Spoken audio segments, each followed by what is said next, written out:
Assalamualaikum ya Rasulullah, Assalamualaikum ya Amirul Mu'minin, Assalamualaikum ya Sayyidatin Nisa'il Alamin, Assalamualaikum sibtu wa rahmati wa imam al-huda al-Hasan wa al-Husain. Assalamualaikum ayuhal ma'asumin min ali baiti Muhammad sallallahu alaihi wa alihi. Assalamualaikum warahmatullahi wabarakatuh. Assalamualaikum warahmatullahi wabarakatuh. Alhamdulillah rabbil alamin, wa bihi nasta'in ala umuri dunya waddin. Sallallahu ala sayyidina Muhammadin wa alihi tahirin wa sahbihi al-muntajabin al-mayamin. Qullahu ta'ala fil kitabil karim, wa laqad katabna fi zabur min ba'di zikri anna al-arda yarithuha ibadiyas salihun. Ikhwani fillah, milakan Allah Subhanahu wa ta'ala, azamallahu ujurana wa ujurakum bi syahadati imamina Imam Hasan Al-Askari Ibni Imam Ali Al-Hadi. Malam ini adalah malam di mana para pengikut Ahlul Bait mengekspresikan duka cita atas syahidnya Imam Hasan Al-Askari di tangan Bani Abbasiyah. Untuk itu, saya sebagai pembicara malam ini menyampaikan bela sungkawa yang sebesar-besarnya, terutama kepada Rasulullah Shallallahu Alaihi Wasallam, kepada Imam Ali, dan terkhusus kepada Sayyidatuna Fatimah Zahra alaihissalam. Ikhwani fillah, makan Allah Subhanahu wa taala, untuk memperkenalkan siapakah sebenarnya Imam Hasan Al-Askari ini, mungkin kita perlu merujuk sedikit cerita dari sejarah tentang apa saja konteks sejarah yang meliputi Imam Hasan Al-Askari. Sebagaimana kita tahu bersama bahwa Imam Hasan Al-Askari ini adalah putra dari Imam Ali Al-Hadi. Beliau lahir pada abad ketiga Hijriah. Beliau mengalami segala bentuk represi dari Bani Abbasiyah pada waktu itu. Imam Hasan Al-Askari ini hidup pada 3 zaman Khalifah Bani Abbasiyah. Nah, Khalifah Bani Abbasiyah ini juga mengalami goncangan sebenarnya di dalam dinasti mereka. Yang pertama karena pemberontakan orang-orang Turki, kemudian perlawanan dari kaum Syiah di seluruh negeri. Oleh karena itu, kegoncangan ini juga menjadi pencetus kenapa tekanan terhadap Imam Hasan Al-Askari menjadi begitu kuat. Selain tentunya kebencian mereka ya terhadap wilayah Ahlul Bait. Ya. Jadi faktor utama yang menyebabkan represi yang dialami oleh Imam Hasan Al-Askari ini tentunya tidak lepas dari kebencian orang-orang yang membenci wilayah Ahlul Bait. Ya. Yang kedua adalah karena mereka sebenarnya mengalami goncangan yang amat berat. Imam Hasan adalah imam yang mengalami kondisi represi yang paling ekstrim karena berkali-kali keluar masuk penjara, ditangkap ya kemudian dilepaskan, ditangkap kemudian dilepaskan. Sehingga kontak Imam Hasan Al-Askari kepada pengikut beliau, kepada kaum Syiah itu sangat terbatas. Lebih sering Imam Hasan Al-Askari melakukan korespondensi kepada pengikutnya, menulis surat-surat melalui wakilnya, ketimbang mentarbiah langsung para pengikutnya atau membuat sebuah majelis ya, atau membuat sebuah komunitas karena begitu kuatnya tekanan dari Khalifah Bani Abbasiyah pada waktu itu. Dan ya, dinasti Abbasiyah mengetahui tentang nubuat-nubuat yang tertulis, yang beredar tentang siapakah Imam Hasan Al-Askari ini dan apa yang akan muncul darinya. Oleh karena itu, Imam Hasan Al-Askari ini perlu dipantau terus-menerus untuk mengetahui apakah yang dijanjikan ya, untuk umat ini lahir atau muncul dari Imam Hasan Al-Askari. Pada akhirnya kita tahu bersama bahwa Imam Hasan Al-Askari menurut para sejarawan dibunuh dengan diracun oleh Khalifah Bani Abbasiyah. Dan ini men-trigger ingatan kita kepada apa yang ditinggalkan oleh Imam Hasan Al-Askari kepada Syiahnya, kepada umat ini. Dalam banyak riwayat yang beredar di kalangan Syiah, dia percaya bahwa Imam Hasan Al-Askari ini memiliki seorang anak dari istrinya Narjis, dan putra ini itulah yang disebut sebagai Al-Mahdi, yang diberi nama oleh Imam Hasan Al-Askari sebagai Muhammad. Imam Mahdi alaihissalam atau Sahibu Asri wa Zaman ini mengalami dua fase. Yang pertama adalah fase kegaiban kecil. Kontak Imam Mahdi kepada para pengikut Syiah pada waktu itu sama seperti yang dialami oleh ayahnya, begitu terbatas karena begitu besar ancaman ya, yang mengintai Sahiban Asri wa Zaman ini, sehingga beliau mengalami sebuah okultasi namanya, kegaiban kecil, di mana hanya beberapa orang yang bisa mengakses, bisa berinteraksi dengan Imam Mahdi. Salah satunya adalah wakil Imam Hasan Al-Askari dulu yang bernama Utsman. Ya. Utsman ini menjadi wakil dari Imam Mahdi, kemudian diteruskan sampai terakhir namanya Muhammad As-Samari. Ketika wakil terakhir Imam Mahdi ini meninggal, wafat, terjadilah yang namanya kegaiban besar, di mana tidak ada lagi yang bisa berinteraksi dengan Imam Mahdi secara langsung. Oke. Sampai hari ini. Dan inilah yang disebut dengan masa penantian zuhurnya Imam Mahdi. Nah, perlu kita ketahui bahwa kegaiban Imam Mahdi itu bukan berarti terputusnya hubungan kita dengan Imam Mahdi. Ada hal yang perlu dijelaskan di sini tentang hikmah dari kegaiban. Selain kita berduka atas syahidnya Imam Hasan Al-Askari, kita juga perlu memahami bahwa peninggalan Imam Hasan Al-Askari ini, yakni Sahibul Zaman ini,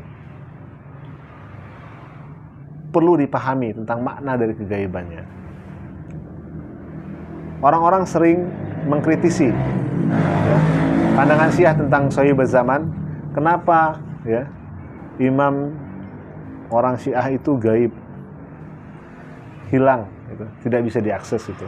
Alasan kita tentu karena takut. Takut itu belum tentu berkonotasi buruk, ya. Takut kenapa?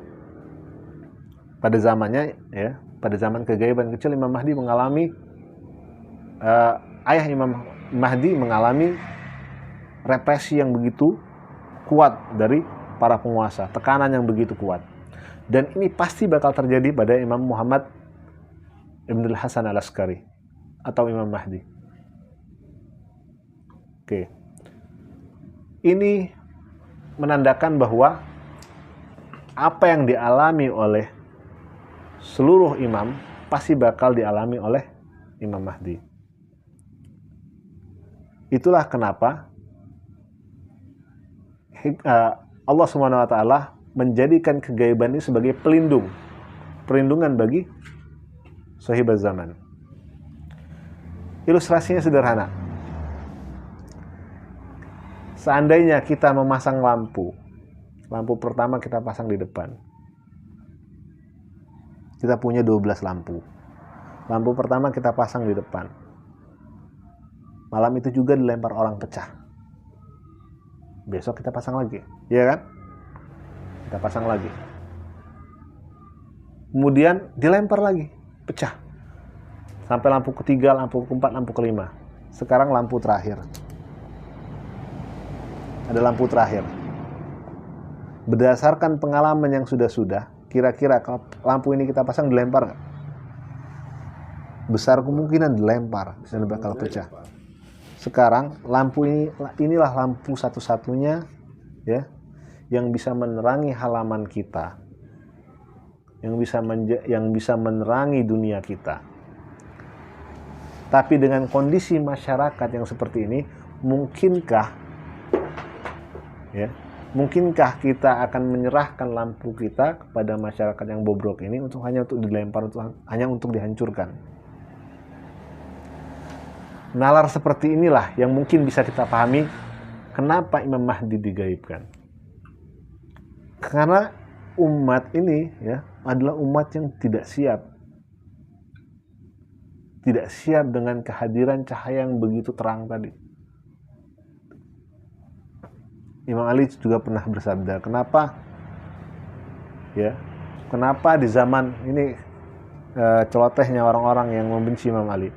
Wahai Ali, kenapa di zaman Umar dan Abu Bakar katanya tidak ada peperangan, tidak ada sengketa, tidak ada, menurut mereka ya, tidak ada perdebatan, peperangan, tidak ada fitnah. Imam Ali gampang jawabnya. Karena zaman mereka umatnya itu seperti aku. Dan zaman aku umatnya seperti kamu. Umat yang seperti apa? Umat yang mudah diprovokasi. Umat yang tidak memiliki basyirah, umat yang tidak memiliki pandangan yang jelas terhadap kenyataan, umat yang tidak memiliki pemahaman tentang kebenaran, umat yang meninggalkan jalan yang sudah diberikan oleh Al-Mustafa Muhammad. Nah, ciri yang paling jelas dari larinya umat ini dari jalan Muhammad adalah larinya umat ini dari sabil ba'da sabil. Dalam doa nutbah kita sebut ya, jalan kebenaran setelah jalan kebenaran. Jadi orang umat ini ya meninggalkan jalan kebenaran setelah jalan kebenaran ini pergi dan lupa untuk melanjutkan kepada jalan kebenaran berikutnya. Nah, hikmah lain adalah kegaiban besar Imam Mahdi ini adalah masa bagi kita untuk bersiap.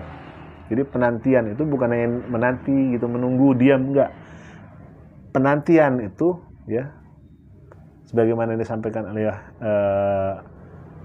Sayyid Ali Khamenei, bahwa penantian yang benar itu adalah penantian yang aktif. Ya. Sekiranya kita mengetahui tindakan-tindakan kita ini mengundang ridho bagi sahibu asri waz zaman, maka tindakan kita ini adalah tindakan penantian yang aktif. Tindakan yang semakin mempercepat kehadiran Imam Zaman. Makanya kalau kita menginginkan cepatnya zuhurnya Imam Mahdi, maka yang harus kita lakukan adalah mempersiapkan umat ini. Mempersiapkan umat dengan apa? Dengan jihad. Jihad apa? Jihadul bina. Dengan membangun ya pengetahuan kita, ya, pemahaman kita, skill kita, pengorbanan kita, ya. Kemudian kemauan kita untuk bertindak. Bertindak untuk apa? Untuk memperbaiki masyarakat. Sebagaimana seruan dari Al-Husain di Islah Ummati Juddi, untuk memperbaiki umat Rasulullah. Bagaimana ya? Ya dengan jalan pengorbanan dan dengan jalan itsar. Dengan jalan buka seluas-luasnya, memfasilitasi seluas-luasnya bagi masyarakat untuk bisa terlibat dalam aktivitas, ya, aktivitas yang positif. Yang paling jelas adalah aktivitas untuk menuntut ilmu, aktivitas untuk melawan kezaliman, aktivitas untuk menegakkan kebenaran. Nah, itu adalah bentuk-bentuk sederhana dari penantian aktif kita. Jadi sebenarnya, nah ini yang makna yang perlu sampaikan lagi. Penantian itu bukan dari kita saja. Sebenarnya, ya, kita ini saling menanti. Gitu. Imam nunggu kita juga. Nunggu kita apa? Nunggu kita siap. Gitu. Jadi imam juga menunggu kita. Ya kalau kita nggak siap, ya dia nggak punya, tidak cukup syarat-syarat untuk kezuhurannya, gitu ya. Gitu. Jadi sesuatu itu bakal terjadi jika terpenuhinya syarat-syarat. Syarat-syarat bagi kezuhuran Imam Mahdi adalah siapnya umat ini untuk menerima dia, gitu. Jadi penantian itu bukan hanya dari kita saja. Imam juga menanti kita untuk siap menerima dia, agar lampu tadi, cahaya tadi tidak lagi ada yang melempar, sehingga umat ini, ya, siap jadi khairu umat, ya, ukhrijat linnas ta'muruna bil ma'ruf wa tanhauna 'anil munkar. Nah, itulah makna dari kegaiban Imam Mahdi. Dan syahadah Imam Hasan Al-Askari ini, ya, buah dari syahadah Imam Hasan Al-Askari ini adalah Al-Mahdi itu sendiri. Karena semua yang Imam lakukan, menjaga dirinya, ya, beliau mengorbankan dirinya, ya, untuk tidak berinteraksi langsung dengan umat, membatasi dirinya, ya, dari tindakan-tindakan yang mengundang kecurigaan dinasti Abbasiyah. Untuk apa? Agar kelahiran Imam Mahdi ini tadi, ya, bisa berjalan mulus, kemudian segala bentuk tantangan yang akan dihadapi oleh Al-Mahdi sejak masa kecil sampai dewasa itu bisa dikurangi. Nah, tentang bukti-bukti lain bahwa putranya ini, ya, adalah imam, adalah penjelasan imam sendiri kepada orang-orang terdekatnya. Yang paling dekat adalah Utsman tadi, wakil Imam Hasan Al-Askari yang melanjutkan tugasnya sebagai wakil Imam Mahdi. Dan riwayat-riwayat tentang Imam Mahdi ini, ya, tentang pernyataan Imam Hasan bahwa anaknya ini adalah Al-Mahdi, itu tersebar banyak dalam riwayat-riwayat Syiah yang memiliki nilai thiqah dan mutawatir. Dan juga andilalah juga ada di beberapa riwayat seperti ya Nabi Al-Muwaddah, ya, kitab dari kalangan Hanafiyah.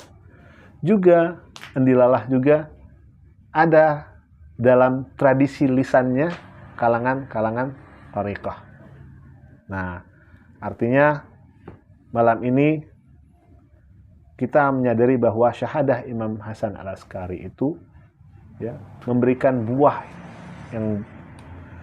yang kita makan ribuan tahun. Buah apa? Buah kehadiran Imam Mahdi di antara kita, walaupun dalam hijab yang tidak bisa kita tembus. Namun kehadirannya itu bisa kita rasakan dari bangkitnya umat ini ribuan tahun hingga saat ini. Kita melihat kebangkitan kalangan Ahlul Bait, imamnya aja gaib gitu, udah bisa ngelawan para tiran diktator, apalagi imamnya muncul. Artinya apa? Imam nggak pernah meninggalkan kita. Kita yang mungkin sering meninggalkan imam. Imam tuh nggak pernah berhenti menantikan kita, gitu. Kita yang mungkin kadang lupa kalau kita lagi menantikan imam. Termasuk Al-Fakir sendiri. Ala Nabi wa alaihi salawat. Allahumma sholli ala Muhammad wa ali Muhammad Allahumma sholli ala Muhammad wa ali Muhammad Allahumma sholli ala Muhammad wa ali Muhammad. Wa'alafu minkum. Assalamualaikum warahmatullahi wabarakatuh. Assalamualaikum warahmatullahi wabarakatuh. Santum.